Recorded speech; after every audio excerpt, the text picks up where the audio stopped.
السلام علیکم ورحمۃ اللہ وبرکاتہ۔ پیارے مسلمان بہن بھائیوں، پیارے آقا جناب محمد مصطفیٰ احمد مجتبیٰ صلی اللہ علیہ وسلم کی چند احادیث مبارکہ سماعت فرمائیں۔ جزاک اللہ۔ بسم اللہ الرحمن الرحیم۔ رسول اللہ صلی اللہ علیہ وسلم نے ارشاد فرمایا، جب کوئی شخص مرتا ہے تو روزانہ صبح و شام دونوں وقت اس کا ٹھکانہ جہاں وہ آخرت میں رہے گا اسے دکھلایا جاتا ہے۔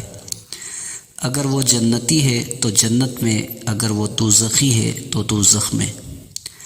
نبی کریم صلی اللہ علیہ وسلم نے ارشاد فرمایا، میں نے جنت میں جھانک کر دیکھا تو جنتیوں میں کثرت غریبوں کی نظر آئی، اور میں نے دوزخ میں جھانک کر دیکھا تو دوزخیوں میں کثرت عورتوں کی نظر آئی۔